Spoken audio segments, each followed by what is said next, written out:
Shalom, people. How y'all doing this morning, man? It's be y'all brother, man, the Elder Radazan from the Cycles of the Mountains of Israel. And I'm back at y'all with another lesson, man. As y'all will see the title of it, man. You know, a nation divided within itself shall not stand, but must come to desolation. Thus say the Lord. So, without further ado, man, I'm going to say, Kah Halal Yahweh Ba'Shem HaMashiach Yahweh Shah. That's all praise, honor, and glory to the Father. We do so in the name of the beloved Son, who the world ignorantly calls Jesus Christ. So, what I want to do, man, I want to share this clip with y'all. Then I'm going to come back, we're going to go over some scriptures. And I want to share this article with y'all, basically about the same thing. And I'm going to let you decide if, these things that I'm presenting to you all may be so. All right, so without further ado, let's get with it, man. We're going to present, we're going to share the entire screen. We're going to go over here. Okay, this is the clip I'm going to share with y'all. And this guy here, he's pretty tight on his history, so, so far he's been kind of on point on a few things. We all of us that's awake, and we understand that it's going to be some element of biasness and even white supremacy, because this whole world, is pretty much based on such. But it's the so-called white man who runs this world, right? So without further ado, let's go. Let's check this out. It ain't too long. Mirrors Rome's darkest days. For 482 years, Rome was a democratic republic, more or less, but, largely a democratic republic, the world's second after, Greece 1,000 years earlier. And America has been a democratic republic, arguably, for 236 years. The end of the democratic phase of the Roman Republic, which was followed by several hundred years of tyranny, basically, and then the collapse of the empire itself. The end of the democratic phase of the Roman Empire was really brought about by a small group of very, very rich Roman citizens. Marcus Licinius Crassus was the leader of the band. He was the richest man in Rome, in the Roman Empire, the entire empire. Very, very wealthy. And he hated the fact that his taxes were paying for Rome's free bread for all policy. Remember bread and circus? Well, give people free bread, give them the Colosseum, and they won't revolt. Well, he didn't like that because it was being paid for with his tax dollars. Most people are too lazy to do this, but it saves homeowners a fortune. I worked in construction for 20 years now. Someone won't let you skill. So he and a few other rich guys, Gnaeus Pompeius Magnus was probably the most famous. He was called Pompey the Great, or Pompey the Great. They wanted to end the voice of the public in political decision-making. And particularly they want to end free bread, paid for with their tax dollars.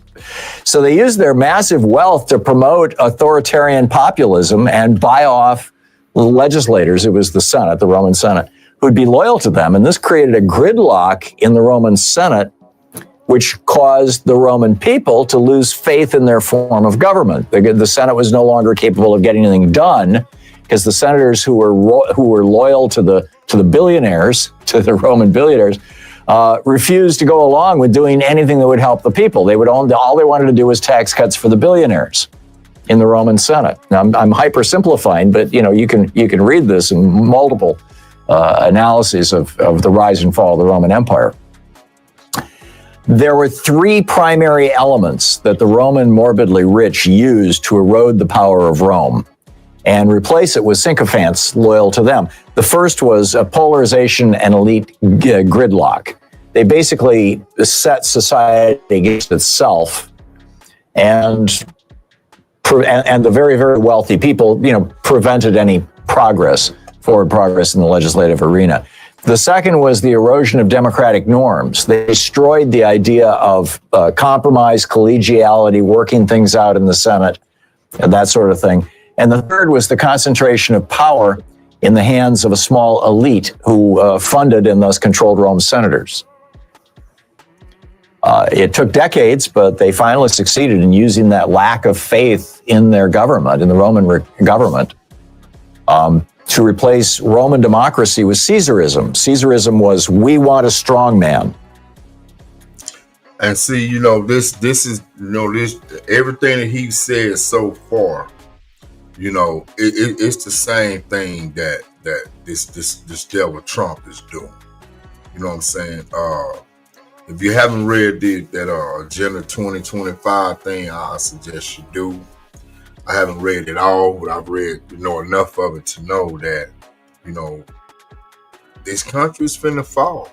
But first, he's gonna be able to do his thing, so on and so forth, right? And this is all through the will of the Father. As a matter of fact, I'm gonna go and because I think he cites the scripture in here. If not, I'm gonna go ahead and give it to y'all now. We're gonna be going to Isaiah 45, and we're gonna be starting at verse 1. And what this is dealing with Cyrus, King Cyrus, who the Most High dealt with, direct and personally to to fulfill so his will can be fulfilled and carried out, right? Because see, the Most High, he creates everything. He creates the good, he creates the bad. Just like he raised up kings and he take them down, right? So here we are, we're in Isaiah 45, starting at verse 1. Thus say the Lord to his anointed. He called Cyrus his anointed, right? Say to Cyrus, whose right hand I have hold. So it was the Most High who was guiding him, right? Say to subdue nations before him. In other words, to subdue nations, to conquer other nations, right? And I will loose the loins of kings, to open before him the two leaved gates, and the gates shall not be shut. Saying, I will go before thee and make the crooked places straight. I will break in pieces the gates of brass and cut in sunder the bars of iron.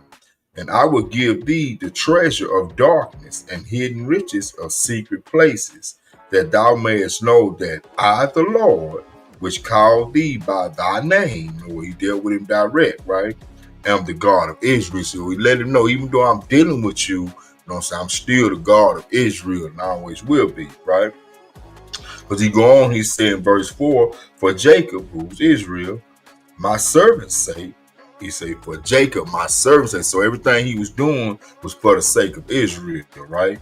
He say, and Israel mine elect. He say, I have even called thee by thy name. I have surnamed thee, though thou hast not known me. And what he means that the Most High, he only deal with Israel. He gave his laws to Israel. He gave Israel the inheritance and everything, right? He didn't deal with other nations, right? And he go on in verse 5, I am the Lord, and there is none else. There is no God besides me. I girded thee, though thou hast not known me, right? Let's drop down.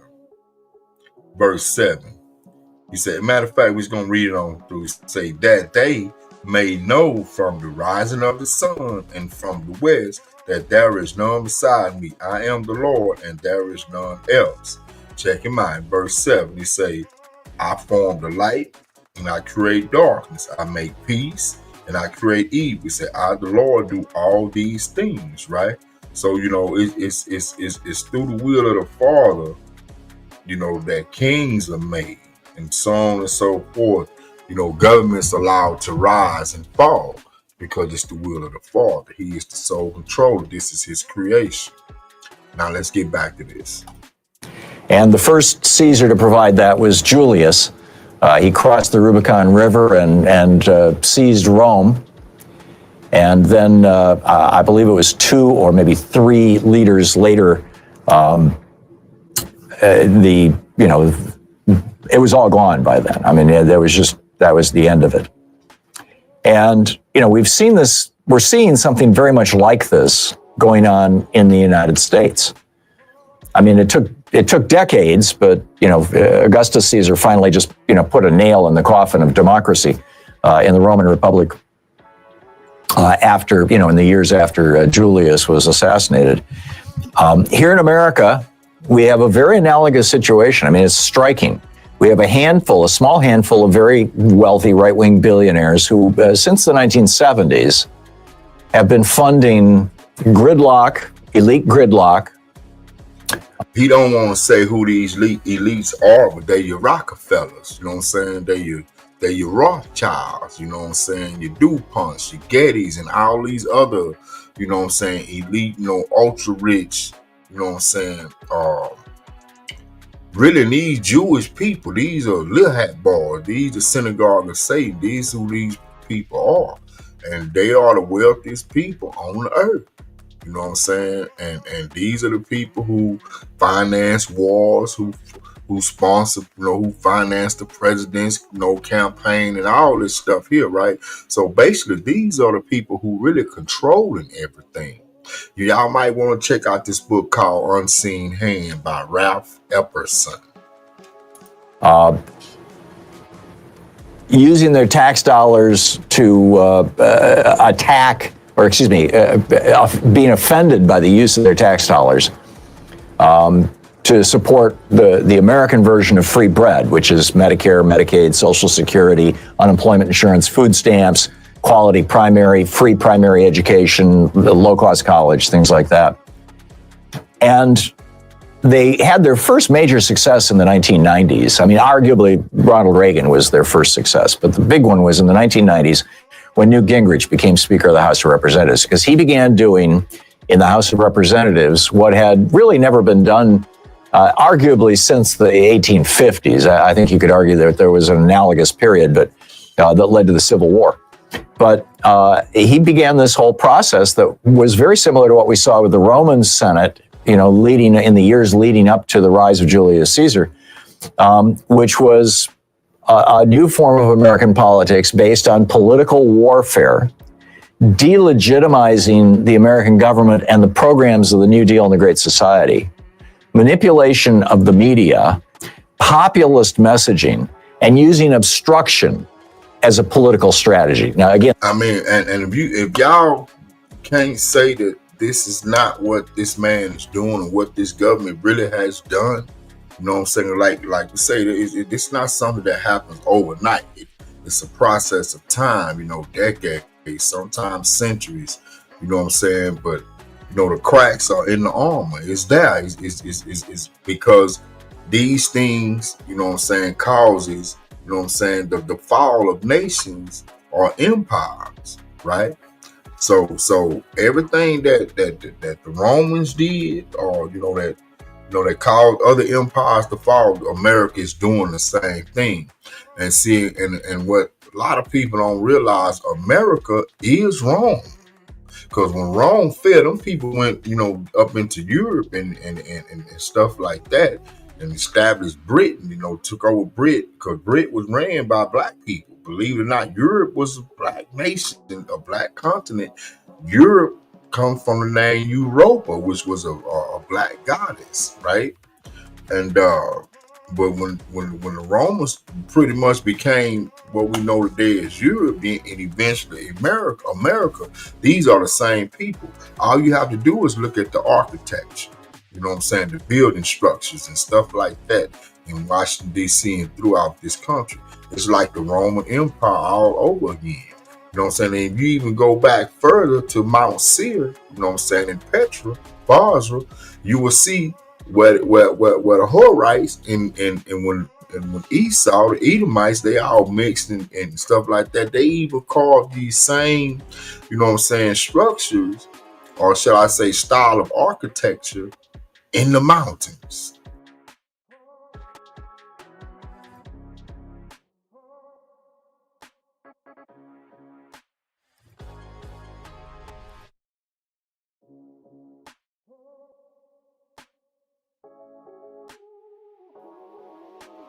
So these really are the same people. This is why the United States government is set up just like how Rome was. The Senate, the House, and all this type of governors. I mean, it's the same thing.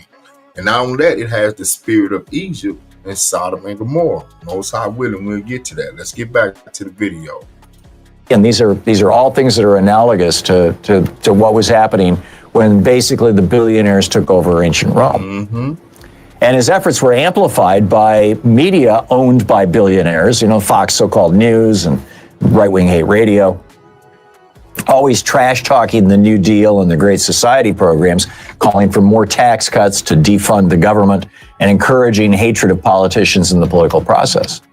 And the result, just like in Rome, the result was political gridlock, or is, the end of democratic norms of collegiality and compromise, and the concentration of power in the Speaker's office, and then ultimately in the Republican Party itself.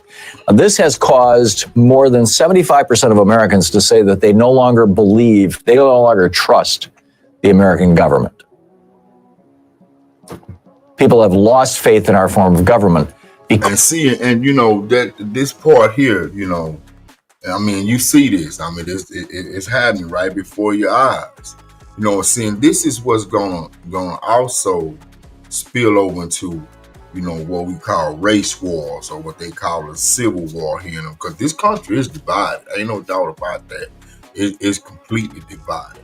But it's bigger than just this country. We have to understand that the white man, who we know is Esau, coming from the Bible, the earth was given to his hand. He was given, the opportunity to rule the earth for a period of time.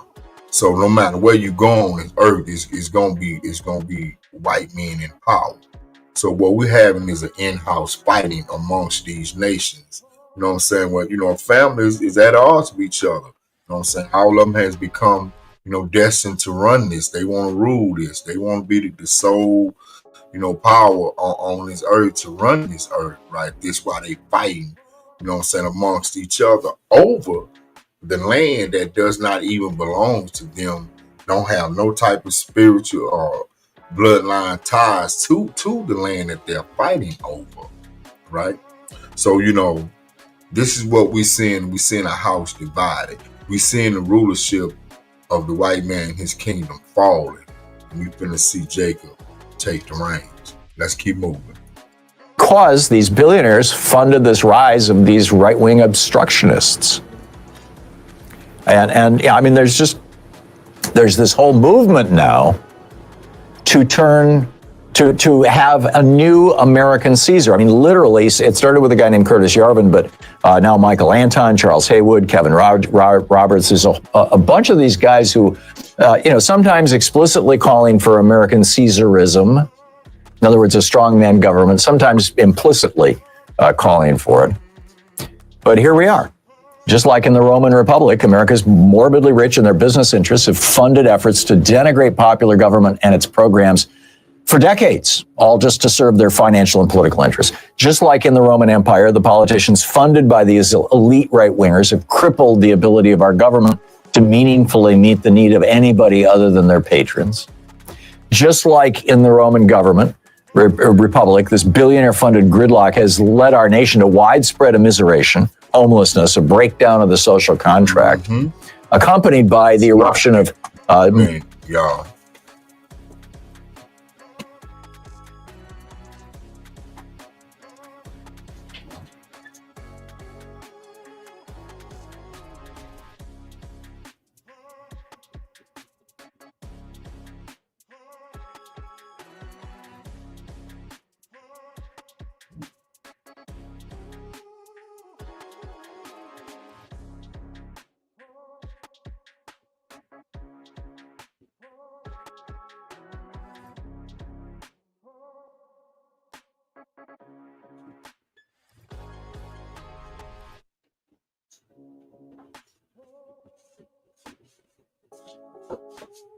All right, sorry about that. I had to step out for a minute. Militia groups and billionaire-funded AstroTurf movements. Just like in the Roman Republic, the seizure of government by rich men and its subsequent inability to meet the needs of the majority of its citizens has driven popular discontent, loss of trust, and calls for radical reform that includes an abandonment of democratic principles, the rule of law, and the embrace of a strong man like Caesar. And see, and that's what's going to cause the the what they call it civil wars, but we know that everybody that pretty much follow this man is on that, white supremacy, racist, make America white again, et cetera, et cetera. So when this happened, which we seeing it now, we're seeing it starting to, kind of brew a little bit, say it was like with the situation down in Ohio and Lincoln Heights, which we've been having these type of people march, but they getting more bolder with it and bolder and bolder. And so, being that you have, this man Trump doing the things that he's doing, rolling back, civil rights laws and all this stuff here and so on and so forth, this is going to give these people more emboldened. They're going to become more emboldened. So therefore, they're going to be more blatant and more, just out there with what they're doing, because their leader is pretty much exemplifying this, and this is what they're mimicking. Therefore, they're gonna push the envelope themselves, the same way. And then you have those who, not really necessarily for us, but ain't got no choice but to try to, band with us to defeat them. And that system now. So it's just gonna create a big old, atmosphere of conflict between people. Of course, we know this was prophesied, but that's what's brewing along with everything else. And it's all biblical. It's all biblical prophecy. And just like in the Roman Republic, that call for reform has been met by a strongman figure who claims that he alone can fix things and who demands total loyalty and subservience from elected officials and the institutions of the state, as we saw with the complete and utter humiliation of Joni Ernst day before yesterday. Trump has now crossed the Rubicon. He's going to be inaugurated, next Monday. He seized the government and is demanding Caesar-like pledges and performances of loyalty and fealty. And next week, we'll see how closely Trump and his Caesarist allies will follow this ancient roadmap to destroy democracy, with oligarchy first. And then, as I repeatedly tell you, I wrote a whole book about this, The Hidden History of American Oligarchy.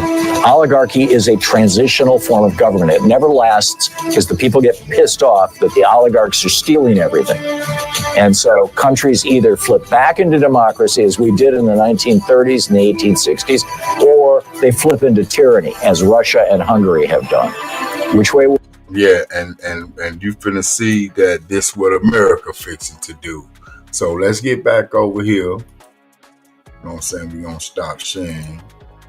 And we're gonna kind of, go over a few scripts, man. But the very first, because as I said, and as the scripture states, the white man is divided amongst himself. And so we seeing in-house fighting. With these wars, Russia against Ukraine, Israel and America against everybody, and but these are the people, who pretty much runs the world. And we're gonna show that, and then we're gonna get into some other aspects of this clip that we just watched, right? So we're gonna go to the Bible, man. We're gonna go to Genesis. We're gonna go to the beginning where it all started, man. I know I'm not sharing right now, but I'm gonna get there. Just give me a minute.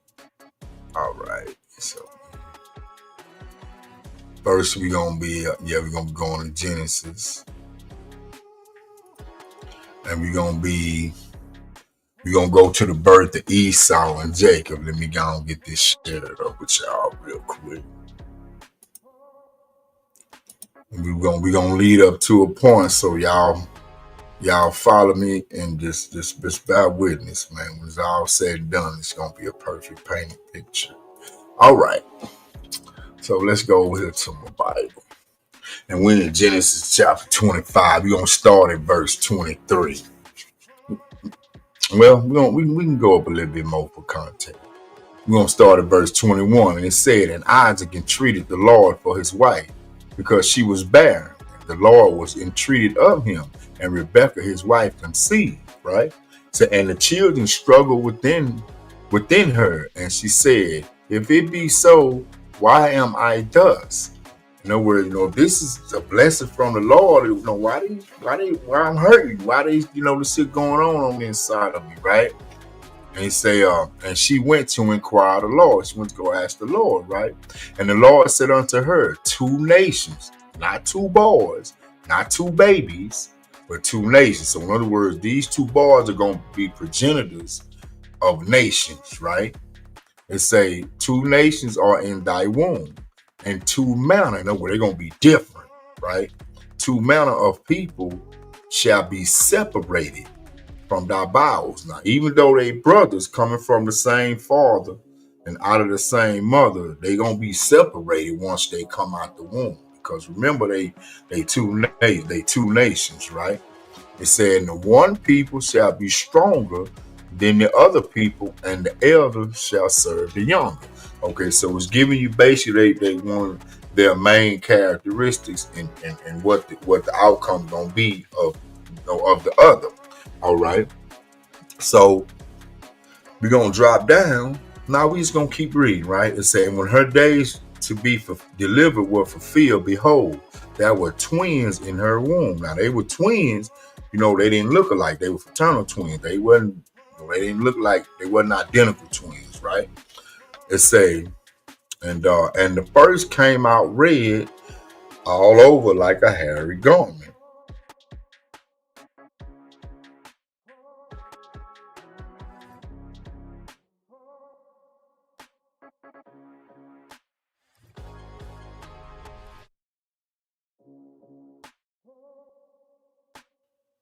And they called his name Esau. Okay. Now we know that the so-called white man is not white. The screen around these letters, these words is white. This is white, right? Okay. So we don't know no white man that's white, just like we don't know no black man that's black. Like, like the black around the TikTok logo that's black. My skin is brown, right? So there's really no such thing as a white man and a black man, right? The black man is a shade of red. You know what I'm saying? This why they have terms like redneck. This why a lot of people that's of other nations would say they pink. You know what I'm saying? Oh, pink this, oh, pink that, right? So they're really a shade of red, just like we're a shade of brown, right? So it said he was red and hairy, all over like a hairy garment. And of course, we know that these people is very, very hairy. I mean, if they don't shave, they hair will grow all over their bodies, right?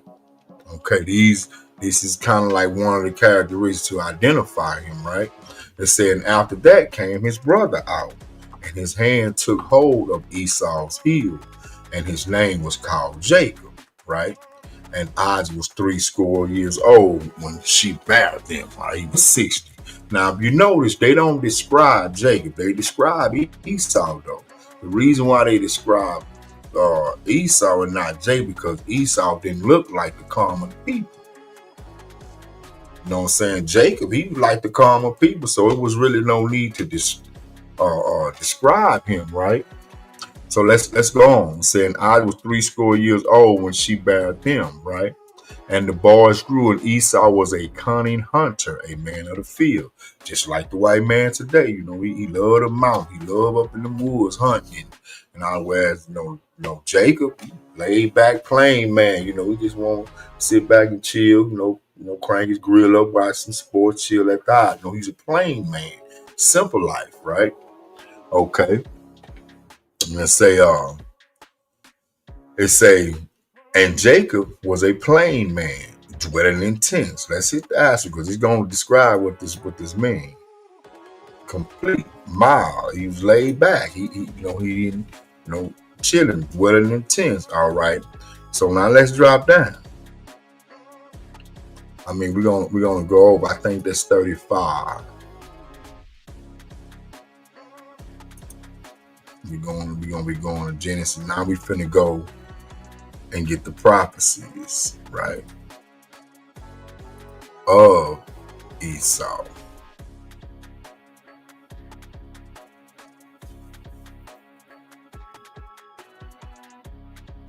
Is that 35 or 38? I think that's 38. Bear with me, y'all. I'm old. I ain't, my mind ain't as sharp as it used to be. All right.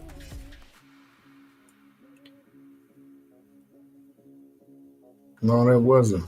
Man, y'all forgive me, y'all. I'm up here just because I got so much I want to unpack with y'all. Let's go back to 25.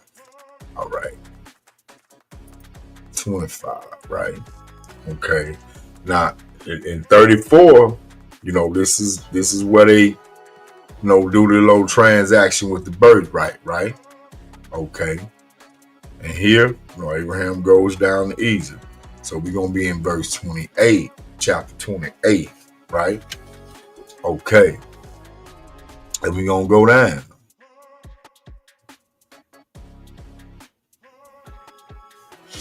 Right? And this is the blessings that Isaac, right, gave Esau.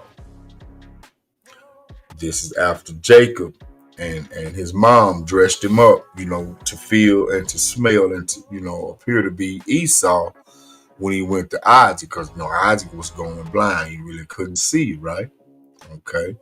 And here go the blessings.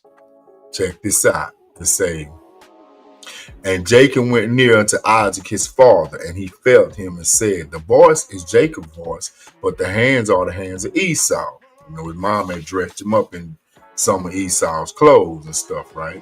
It said, and he discerned him not, because his hands were hairy as his brother Esau's hands. So he blessed him. And he said, art thou my very son Esau? And he said, I am, right?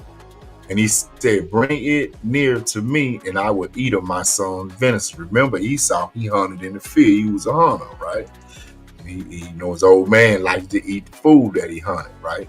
That my soul may bless thee. And he brought it near to him, and he did eat, and he brought him wine, and he drank. And his father Isaac said unto him, come near now, and kiss me, my son. And he came near and kissed him, and he smelled the smell of his raiment, and blessed him and said, see, the smell of my son is as the smell of the field, which the Lord hath blessed. Therefore God give thee of the dew of heaven, and the fatness of the earth, and plenty of corn and wine. And he said, let people serve thee, and nations bow down to thee. Be Lord over thy brethren, and let thy mother's son bow down to thee. Talking about Esau and his descendants, right? Cursed be every one that curseth thee, and blessed be he that blesseth thee. In this word, he's more so reiterating the same thing that he told Abraham, which would be Jacob's grandfather, because Isaac is the son of Abraham, right? So he's pretty much telling him the same thing that he told Abraham in Genesis chapter 12, verse 3, and so on and so forth, right? Then went on to say, and it came to pass, as soon as Isaac had made an end of blessing Jacob, and Jacob was yet scarce gone out from the presence of Isaac his father, that Esau his brother came in from his hunting. Now Esau, we're gonna go ahead and get to the point, because he begged his father for a blessing, right? And this what Isaac gonna bless him with. He say, and this is verse 38, he say, and Esau said unto his father, hast thou but one blessing, my father? Bless me, even me also, my father. And Esau lifted up his voice and wept, right? And Isaac, his father, answered and said unto him, behold, thy dwelling shall be the fatness of the earth, right? It say, and the dew of heaven from above. In other words, he's going to have the good part. He's going to have the good parts of the earth, right? This is his blessing, right? Him and his descendants, they're going to have the good parts of the earth and everything in it, right? Check this out, though. Here's the kicker. He say, and by thy sword shalt thou live, and shalt serve thy brother. And it shall come to pass, when thou shalt have dominion, that thou shalt break his yoke from off thy neck. And of course, we know the white man took over the world during the time of Alexander, right? This one, He started when he conquered nations and kings and all that, made them all pay him, right? Okay, if you notice, he said he was gonna give him the best parts of the earth, right? And he gonna rule it with a sword. No, with militarily, he's gonna take over the earth and he's gonna rule it. And this is what America, this is what has made America one of the greatest, if not the greatest nation in history, because how it has went from, sea to shine and sea, flexing his muscle, which is his military, you know, and establishing military bases in just about every nation on the planet. Has a, especially the first world nations, they have a military base that belongs to America on their land. So he's gonna rule the best parts of the earth by his sword, right? Check it out. So now that we know that Esau's blessing was to run the earth and stuff like that, let's go get some more witnesses and some more stuff or characteristics and prophecies to see if the white man fit these prophecies, right? So we're gonna be going to Job, chapter 9, verse 24, right? 9 and verse 24. Now remember, the Isaac, the prophet, servant of the Lord. You know what I'm saying? He gave his son Esau a blessing to have to run the earth, and he's going to rule it with a sword. But it's just for a period of time, because remember, the blessing that was given to Jacob is that he's going to rule over his brother, right? Maybe before they even came out the womb, this would be his destiny. This would be what he would be destined to do. Is everybody will bow down, you know what I'm saying, to Israel, So let's see what Esau did. So now we know that the earth was going to be given to Esau and his descendants. Let's see who the wicked is, right? If we go to Job 9 and 24, we're going to see that it says the earth is given into the hand of the wicked, right? Now they're going to run the earth, right? Say he covered the wicked, the faces of the judges thereof. If not, where and who is he? So what we got to do is find out who covered, the faces of the judges, because the judges are the Israelites. The judge is Christ and Most High, stuff like this, right? These are the judges, right? So whoever covered these faces, in other words, made these images white, because they was black in the original form and the original creation of it, right? Whoever changed these images, that's who the wicked is, right? So we know who changed these images during the Renaissance period, the so-called white man. Let's go get some more with it. We're gonna go in the Apocrypha. We're gonna go in the Apocrypha, and we're gonna pull out a witness there as well.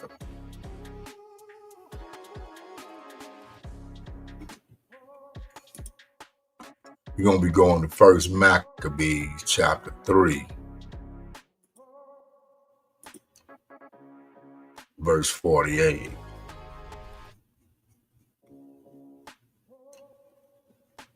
And it reads, and laid open the book of the law, which we know is the so-called Bible, the Torah. It say, wherein the heathen has sought to paint the likeness of their images. So, and this was the Maccabean period, was during the time of the Greeks, And of course, we know these images and stuff like this was changed, full-fledged during the Renaissance period. It's when they started to write out all the images and stuff like that of Christ, the Israelites, the disciples, and everything, right?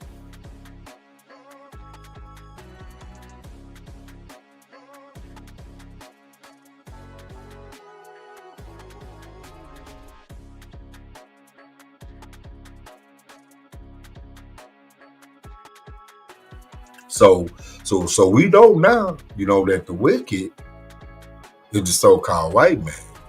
You know what I'm saying? And his God is Satan. We're going to go get one more script. We're going to go back over here. And we're going to go to Revelations 12. And we're going to go to verse 9, right? And it reads, and the great dragon was cast out, that old serpent called the devil and Satan, right? Say, which deceiveth the whole world. He was cast out into the earth, and his angel were cast out with him.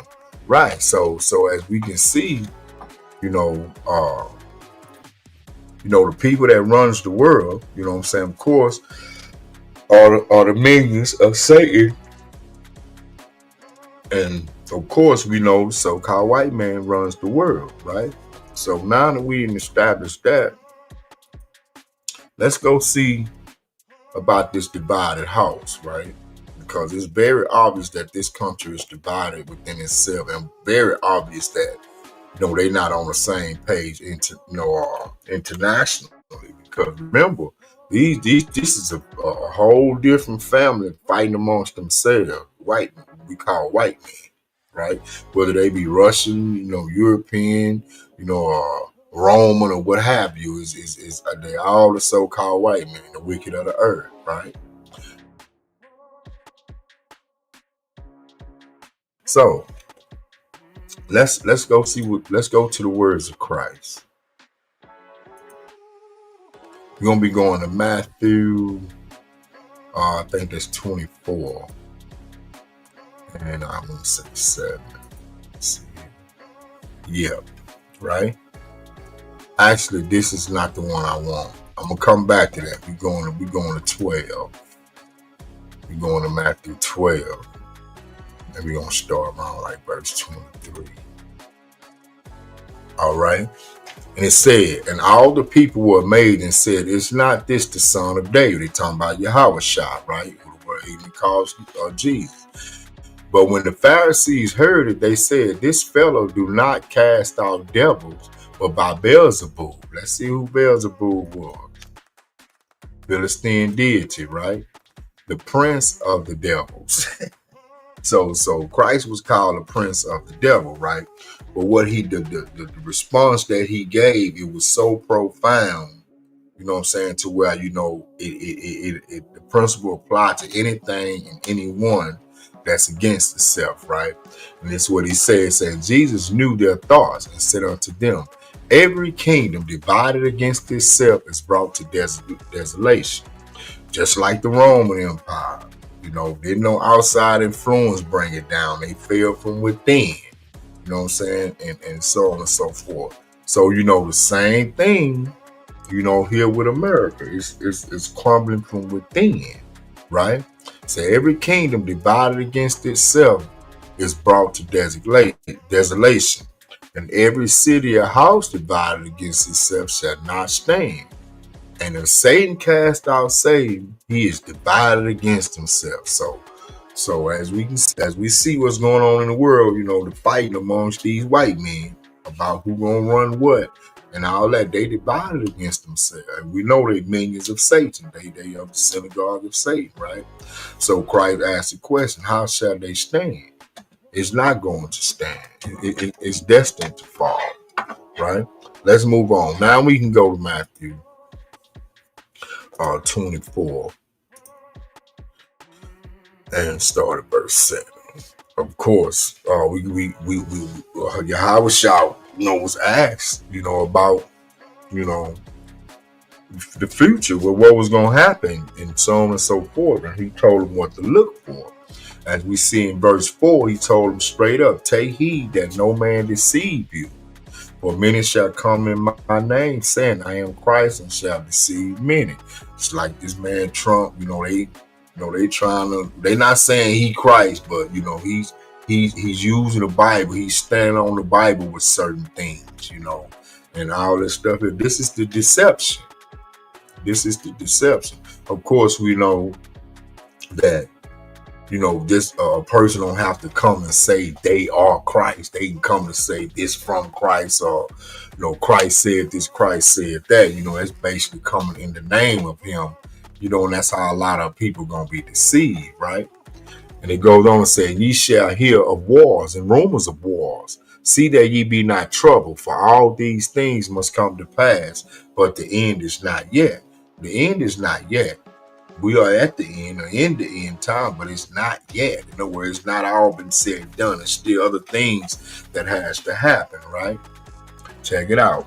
Verse 7 say, for nation shall rise against nation, and kingdom against kingdom, and there shall be famines. We already having famines, right? And pestilences. We already having pestilences.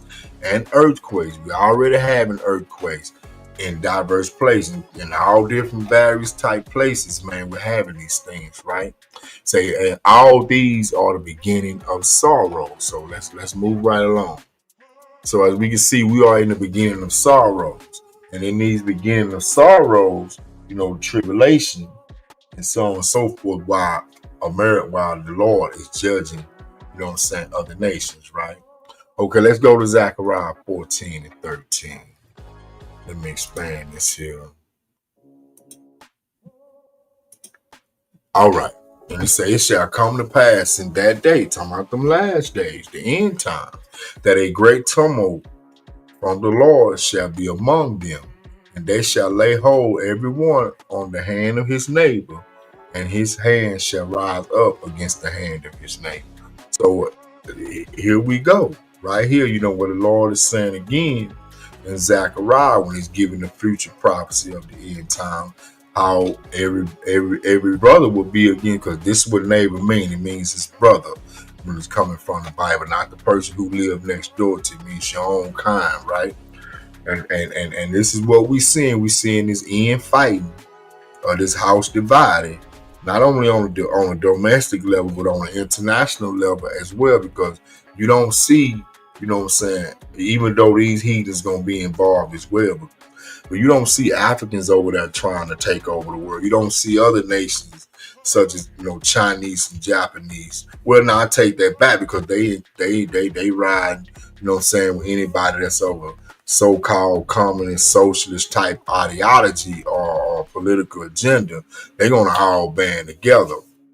And usually they're going to go against the white man, but these people has been in the bed with the so-called white man, getting rich and having control over certain territory, just like, the Bible say he would. And we'll get to that, right?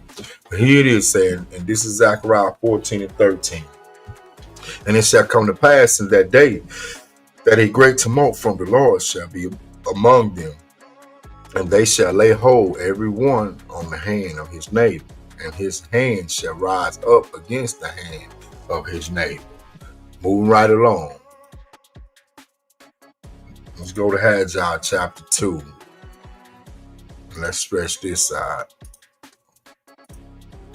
And we're going to be at verse 22. And the Lord is, and like how when we first started this, how I was showing you how the Most High would use, heathens to bid his will, to do his will, to fulfill, his prophecies or what have you. You know what I'm saying? So, but when it comes to his love and his elect and his chosen, it's the Israelites. Straight up. This is not what I'm saying. It's what the Bible says. Just like you say, he'll raise up kings and he'll destroy kings, right? He created evil, he destroyed, he create good. The Most High is in control of everything. This is his creation, right? And go on and say in 22, and this is Haggai chapter 2, verse 22. Saying, I will overthrow the throne of kingdoms, not just one, but kingdoms, in other words, nations, right? And I will destroy the strength of the kingdoms of the heathen. In other words, the power, these nations are being destroyed.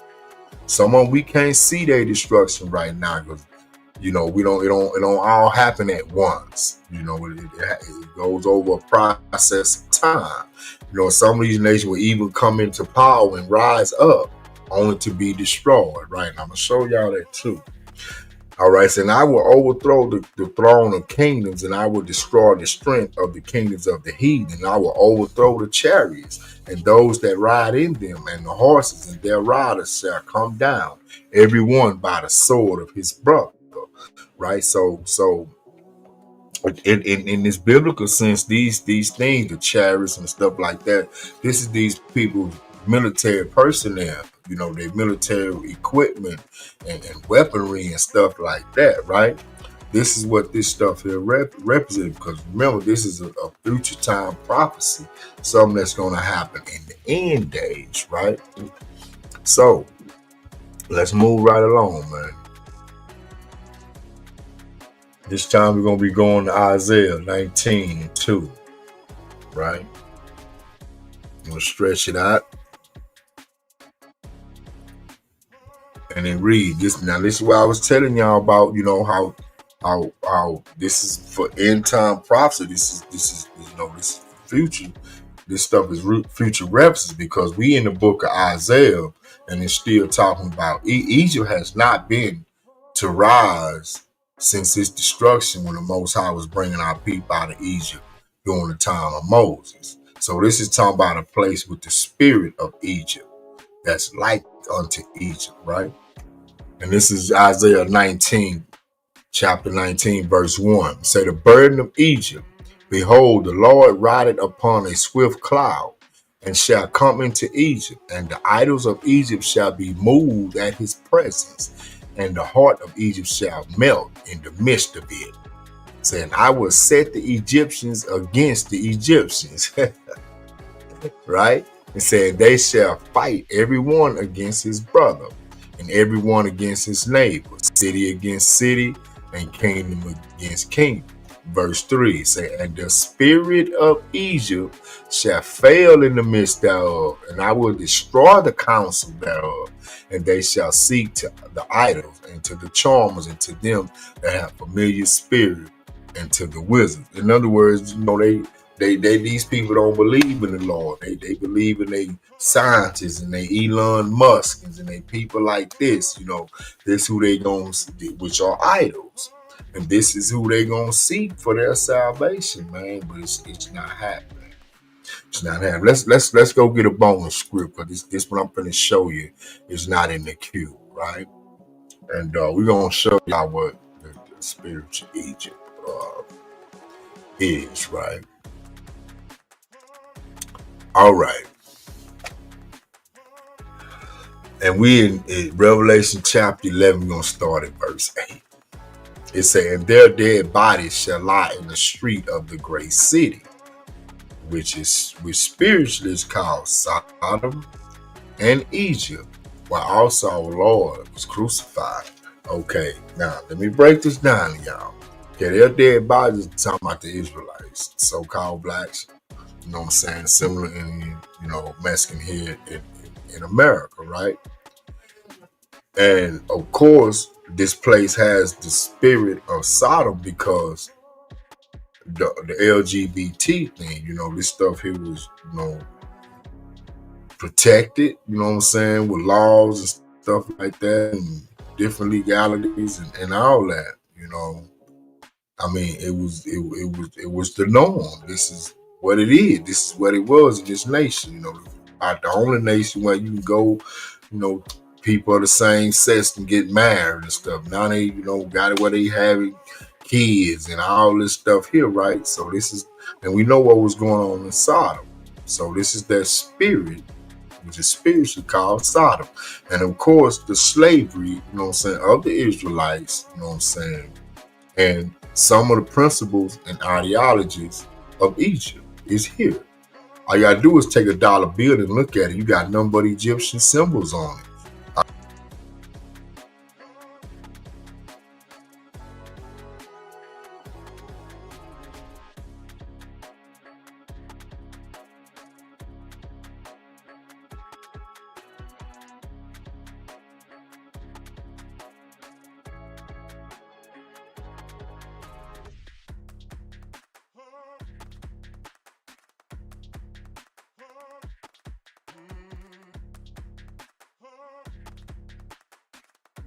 All you got to do is look at the different monuments and different, architectural structures, throughout this nation. They are Egyptian structures. They are Egyptian, Roman, Greco structures. Because this nation here embodies the philosophy and spirit of all these nations. Because all these nations was once superpowers of the earth. That's why this nation is given these names like Babylon, Egypt, Sodom and Gomorrah, the great cities, so on and so forth, right? And of course, when they say, well, also our Lord was crucified, we got to understand that the blood of Christ flowed through the veins of everyone that's from Judah. I'm going to say that again. The blood of Christ flows through everyone's veins that are from Judah, because Christ was from the tribe of Judah, the line of David. David was a Judean, right? It's where the word Jew come from. It's one tribe, not 12. Only time it will become a more than one tribe is when the Benjamites and some of the Levites dwell amongst the Judeans, Judah, the Jews. They were all called Jews. It was the southern kingdom of Israel. Israel became two kingdoms, the northern kingdom and the southern kingdom. Benjamites and Levites, they dwell amongst, the Judites or the Judeans. So they were called Jews as well. But it was more of a kingdom thing. But there's only one tribe that's Jews, and that's Judah, the fourth born son of Jacob. All right? So when it said our Lord was crucified, Judah, so-called Negroes here in this country, these are the dead bodies along with the other tribes, Issachar and Ephraim and Manasseh, because you got Cubans over here too, and Haitians, and all these are Israelites, Dominican.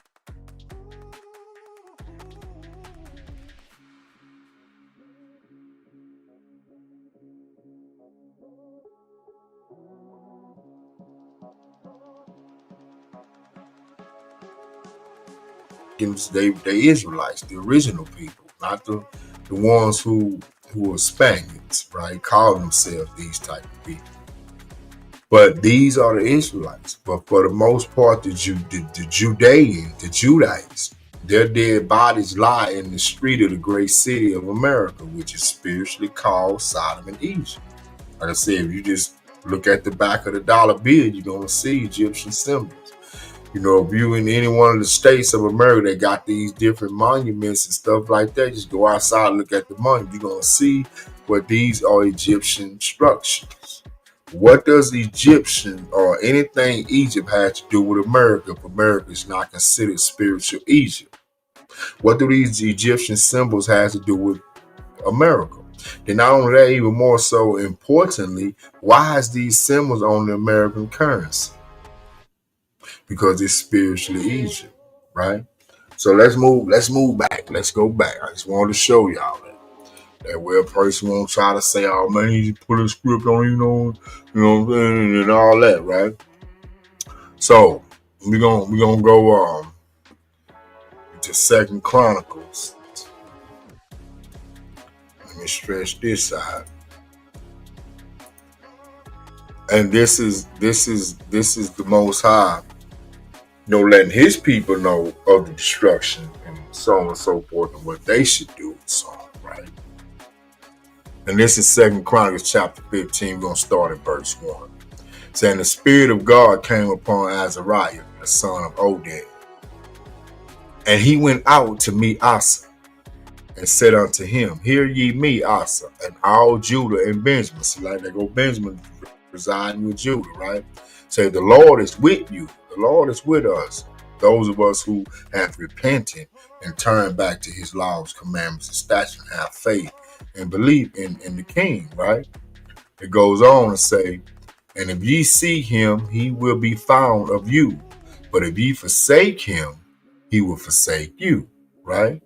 Now, for a long season, Israel had been without a true God. We're talking about the true Israelites. But them people that's calling themselves Jewish over there are not the children of God. They're not even from the bloodline of Jacob. All right? Let's not even entertain that, right? The true Israel will be without their true God. In other words, we're gonna worship every God and deity, other than the true God. We're not gonna know who, because we're not gonna know who. We didn't know who. the prophecy said that we will not know who we are as a people, yet alone who our God is, and so on and so forth, right? And not only that, we will be without a teaching priest. In other words, even the so-called priests and pastors and people like that, you know what I'm saying, won't teach us nothing. You know, we won't have nobody to truly teach us about our true God heritage, our identity, and so on and so forth, right? We wouldn't have that, right? And without a law, we're gonna be taught that the laws of God are done away with, and all we gotta do is believe, and we can do what we want. This is why we eat abominable food. This is why we commit adultery. This is why we break the Sabbath. This is why we don't know no other holidays, none of the holidays in the Bible. We don't know any of them. We think Easter is a biblical holiday, and it's not. You know, we are totally oblivious as to who we are, who our God is, where we're from, so on and so forth. It say, for a long season, Israel had been without the true God and without a teaching priest and without law, right? They say, and in those times, talking about the last days, there was no peace to him that went out, nor to him that came in, but great vexation, right? Number hate for us, right? They say, were upon all the inhabitants of the countries. And nation was destroyed of nation. In other words, these nations destroyed each other from within because they're divided. A nation divided cannot stand. It is destined to become desolate, right? And it said, a nation was destroyed of nation, and city of city, for God did vex them with all adversity. So, as we can see, the Most High, you know what I'm saying, is in sole control of all this. This is why he said he's going to call all nations down to the valley of Jehoshaphat, right? How is he going to call them? How is that going to look in our day and time? I'll tell you how it's going to look. Okay, they found another natural resource over there.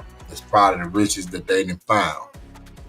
And all nation is scurrying, trying to get over there and lay claim to that, but it belongs to the Israelites, right?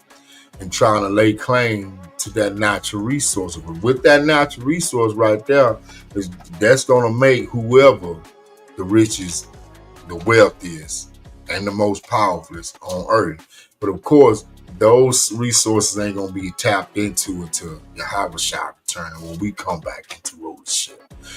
But the devil, he knows this, right? He knows this. So this is how all people will be called down to the valley of Jehoshaphat. This is how you're going to get all those nations down. And they're going to destroy each other because they're fighting over the land and stuff like that, and natural resources that don't even belong to them. A land that they can't even lay, claim to, through bloodline or through biblical prophecy or nothing like that. They have no claim, none whatsoever, to that land and those resources over there.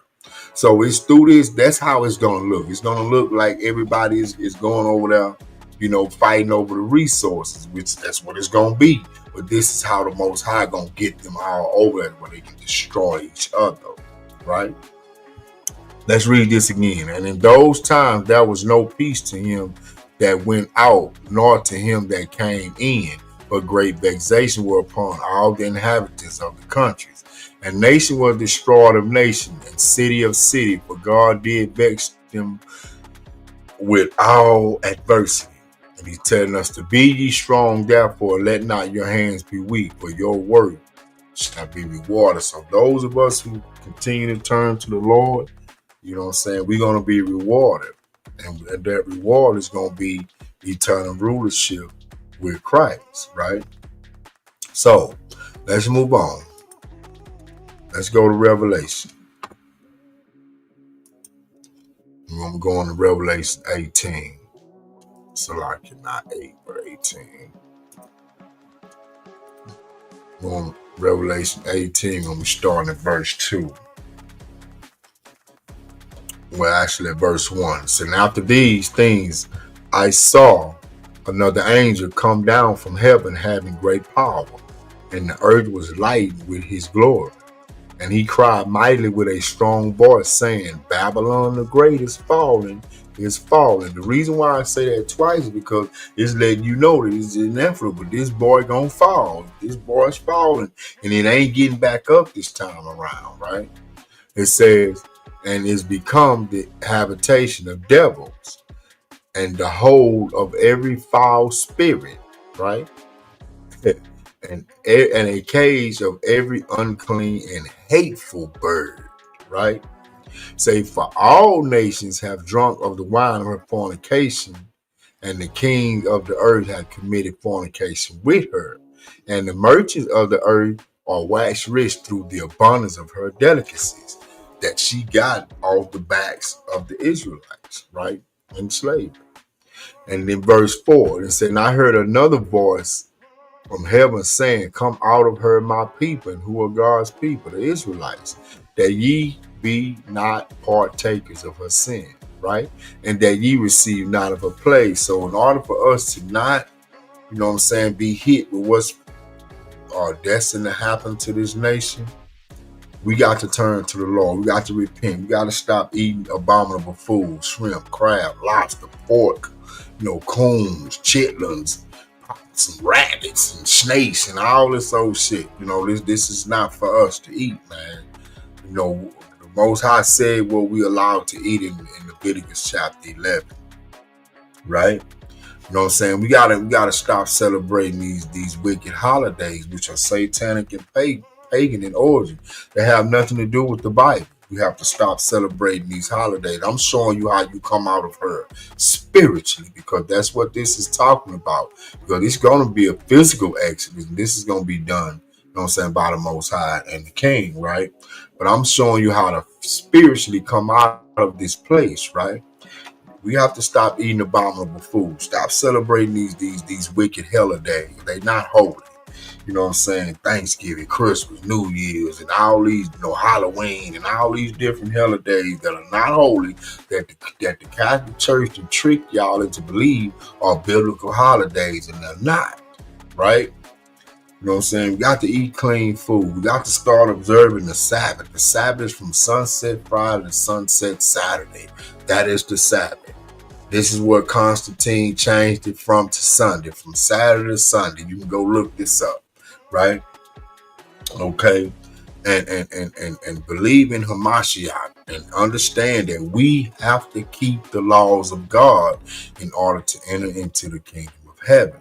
Not only that, if we love God, we have to keep those commandments. This is how we show God love, right? So that's how we spiritually come up out of this place, right? That way, when the physical exodus do take place, we'll pass through, right? So let's go get a couple of more scripts and we're gonna wrap this up, right? Let's drop down. Now we're gonna continue reading on this, right? Let's go to verse 5. It says, for her sins have reached unto heaven, and God had remembered her iniquities. Yes, the iniquities of this nation, of this man, who the world calls a white man. He has not been brought to justice for the atrocities that he has committed throughout the four corners of the earth. No one has paid for slavery. No one has paid for colonialism. No one has paid for Jim Crow and segregation, the lynching era, none of that. Any of those things, not just here in America, but throughout the four corners of the earth. But the Most High remember all that, and he's judging this nation right now. Let's read on, right? Verse 6. He said, reward her even as she rewarded you. In other words, do to her what she done to you, but do it double. He say, and double unto her, double according to her works. In the cup which she had filled to her double, right? It say how much she had glorified herself and lived deliciously. So much torment and sorrow give her. For she said in her heart, I sit a queen and am no widow, and shall see no sorrow. Now, and this is one of those characteristics of the wicked. Prideful. Proud. Feel like can't nothing bring them down. And I'm going to show you that this is the white man. But this is his destiny. This is what he's destined. He's being judged, right? And he's going to be dealt with by the Most High. Let's read on, right? It say, therefore shall her plagues come in one day, death and mourning and famine and she shall be utterly burned with fire. For strong is the Lord God who judgeth her. And that's right. This nation is under judgment. You know what I'm saying? And the Most High said that when he gave the promises to Abraham. Let's go get that. Let's go back to Genesis. We're going to go to Genesis 15 and we're going to read 13. And it reads, and he said unto Abram, know of a surety that thy seed shall be a stranger in a land that is not theirs. This is not our land. This is not our land. Our land is Jerusalem. We come from Jerusalem, right? And how we ended up over here in AD 70, the Romans, right, sacked Jerusalem. Israelites bled into Africa, and as they migrated west and south, really pretty much all, they went in all directions, but the majority went into Africa because we look just like the Africans. We look just like the Hamites, but we're not. You know what I'm saying? We from the line of Shem.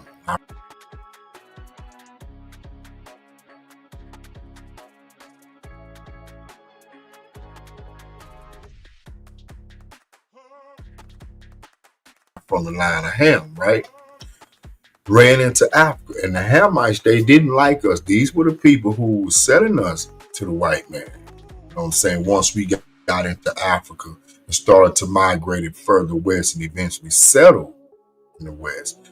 And by this time, you have what's called the transatlantic slave trade. And from the west coast of Africa, we were scattered throughout the four corners of the earth.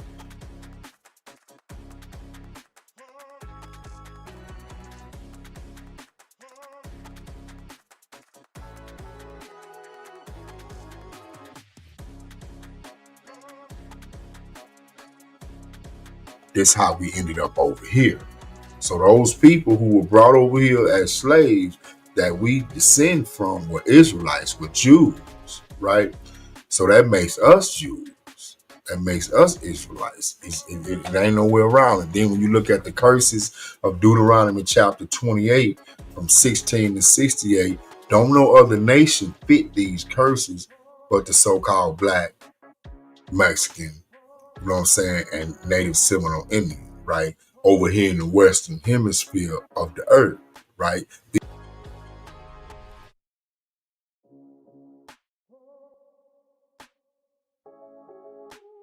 These are the Israelites in the West, right? In the Western Hemisphere, right?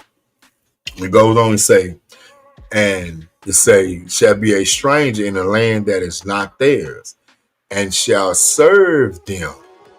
And they shall afflict them for 400 years. And we know ain't but one people that done 400 years of bondage, and that was the so-called African American. From 1619 to 2019 marked 400 years. It was even more so where even Trump, who was president then, did some type of little commemoration, established some type of bill, and acknowledging the 400 years slavery, that the African Americans that they call, been here in this country, right? And so that has not been acknowledged nowhere else. So we have to be these people, because the Most High said his people be scattered throughout the four corners of the earth and held captive, right? So when the Father told Abraham that we would be afflicted for 400 years, he go on to say, and also that nation whom they shall serve. Who do we serve? We serve every nation that we were sent to. But we're speaking about America now. We served this country 400 years, and we still serving it. But this nation is under judgment now, and we getting ready to come up out of here. Watch this. He say, and also that nation whom they shall serve will I judge, and afterwards shall they come out with great substance. In other words, possessions, wealth, and so on and so forth. And saying, thou shalt go to thy fathers in peace. Thou shalt be buried in a good old age. So as we can see here, that this nation is under judgment, you know what I'm saying, for the atrocities and the stuff that they have committed, and so on and so forth. So we got to come out of this here before the full-fledged judgment come down on this nation. Because if not, you know, we gonna die right along with them. It's just that simple. Gonna die right along with them, man. You know, and so you know, hopefully, man, you know, y'all got some out of this. The article that I was gonna share with y'all, that will be in a part 2, a continuation of this lesson. So, shalom, shalom, shalom, and like I say, man, I hope that you know y'all gather something from this lesson, and you know, don't take what I'm saying, man. Go do your own research, your own due diligence, and see if the things that you know I presented, you know, so far be so. You know, I presented them the scripture. You know, I let the Edomite, you know, the white man tell y'all what he doing, you know, what's going on, what's happening to him, because you know he know the truth. He know what's going on. You know, he know we the chosen people. He know we the Israelites. He know that his time is up. You know, and his time of rulership is over.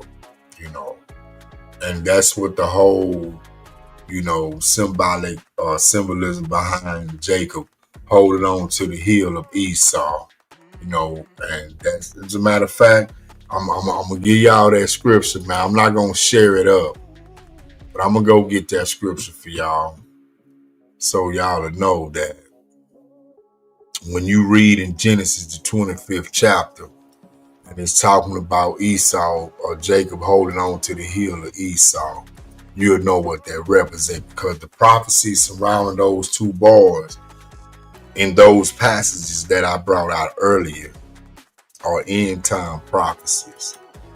So it's very important that y'all know this. And we're going to start at verse 7. It said, "Then answered I and said, what shall be the parting asunder of the times? Or when shall be the end of the first and the beginning of it that follow it?" Right?